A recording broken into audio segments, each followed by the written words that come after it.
What's up, guys? This is David with Fixed Dream Build, and today we are working on the old Yamaha.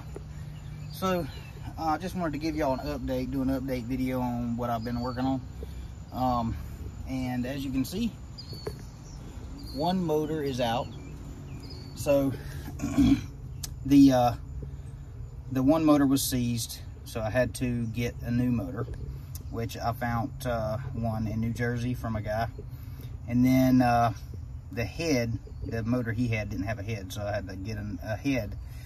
And I looked all over for one, online and through different sources, trying to get one.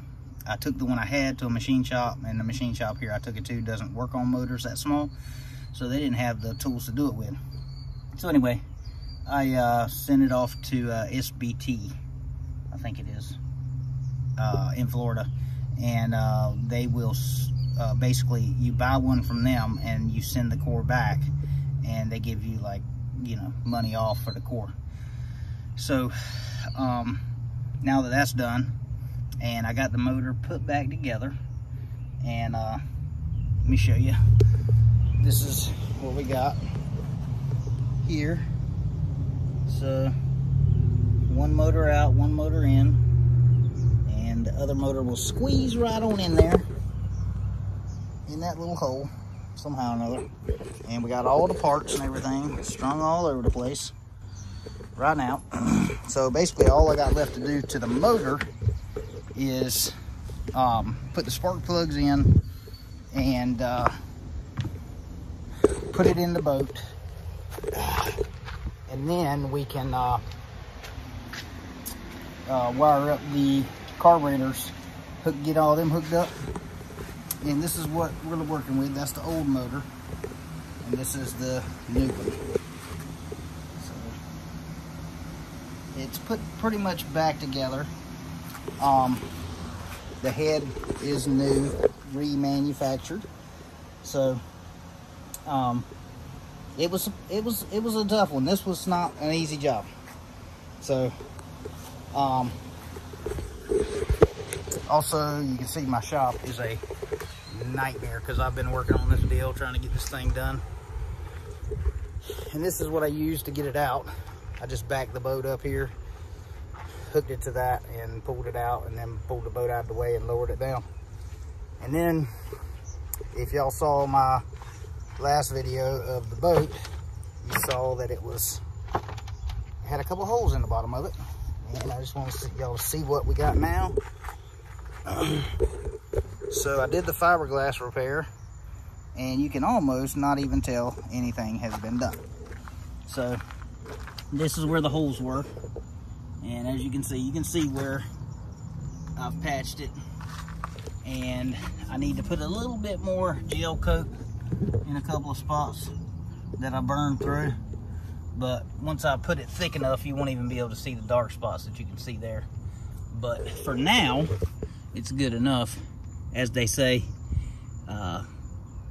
good from afar, but far from good. And that's what we're gonna go with. But as you can tell, it's a different color too. So I went ahead and painted it black, and I took it down a whole nother line because I wanted more black. I wanted more painted area, and the newer Yamahas have a bigger painted area. So as you can see, it actually turned out pretty good. I haven't wet sanded and painted it or buffed it yet. I did in a few spots, but just to see how it came out. But for now, it's good enough to go in the water after I put one more coat of gel coat over those spots where I burned through. There's one right there, as you can see. But this stuff's really easy to work with. The gel coat is, you just paint it on with a brush and then sand it down. There's a lot of sanding has to go into it, but and this black is not gel coat, it's just a paint. So I took my paint gun and I sprayed it, and it took a while because my air compressor crapped the bed on me. So I had to borrow one or use a smaller one. And it turned out pretty good. I mean, overall, not too shabby. And then as far as the windshield, I'm gonna have to do something about that, because we're gonna have to find a glass place or something and see if we can't get them to fix that. See if we can't get some help on that part. And then once this boat's done, then the building behind me, as you can see, is in dire need of some vinyl siding. So these holes are for water coming out, and I couldn't find these in stainless steel. I did find one for the bilge, a big one, so I'm gonna replace that one with a stainless steel one, but I'm probably gonna have to put these back with the black plastic ones that they come with, even though I don't like those. But this one will be stainless steel. At least we'll be able to get it in the water this summer and actually be able to enjoy it. And then let's see, we got the brake lights. I put in new brake lights on the trailer this side. Still working on the wiring on this side. I gotta wire it all up and get the grounds hooked all up again. And then gotta replace this bumper. It's rotted and there's no carpet on it, but I bought some bumper carpet online. It's pretty cheap, so you can order that stuff online. So that's where we're at as far as the boat goes. Of course, the bass boat is still sitting over there wanting some loving too, but and the Chevelle too is sadly sitting over there, just sadly just sitting there. I keep putting a tarp on it and it keeps blowing off and tearing, ripping. But I'm collecting parts for the Chevelle, so don't worry, we'll get to that at some point in my lifetime maybe. But we got a front clip for it and a couple of hoods. I'll probably be selling one or two of those anyway. Trunk, so yeah, so that's where we're at on the Yamaha, and hopefully we'll be able to get some videos of it actually running in the water soon. But I'll video the first time putting it in and show everybody it actually floats again in its lifetime. But I got a piece of steel for the front, also for the winch stand. I went to a boat place and they sold me a winch stand for 40 bucks with a winch. Pretty good deal. So, but the pipe that it was attached to was got water in it and evidently froze and busted the pipe, and it was in bad shape. So I just didn't want to use it. So I bought this 4-foot piece of steel. If you go to buy steel right now, this is 4 foot, 3x3, 50 bucks. So anyway, I was hoping maybe I could find a place that would give me some scrap, but everybody that I thought would do that were out. So I had to get that from a boat place, and you know how boat places are. They ain't trying to cut you no deal.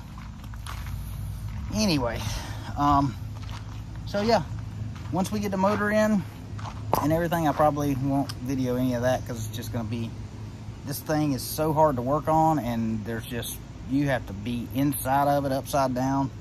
These little things right here, I literally got stuck in the boat trying to get those out because I had to be upside down inside this hatch with my hand through another hole to get to that, So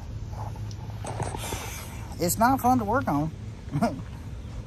This one down here, I replaced this scrubber valve down here, and that's not easy to get to either. I still got to tighten it up. It ain't even tightened it up yet, but to get to that one, you have to take this out. These are the clean out valves, where the clean out valves are. You pull those out to clean out from where the props are, but you have to take that out, take this out, and reach up in there to get to that hole. So it ain't fun. And everything you do to it, it's like you got to be upside down. So get used to standing on your head. So anyway, so yeah, it's starting to look good. It's starting to take, take shape. But maybe next year, winter time, maybe we can do something a little bit more to it. Maybe do a wrap on it or something. I don't know. But for now, this is what she's gonna look like this year. And we're going with it. We're gonna let it ride. we're gonna send it. All right, guys. Well, that's it for that. And I'll probably get another video for y'all soon. But for now, that'll be it. All right, guys. Thanks for viewing. Everybody subscribes. Thank you for watching my videos and taking the time to see what I'm up to. All right, thanks, guys. Bye.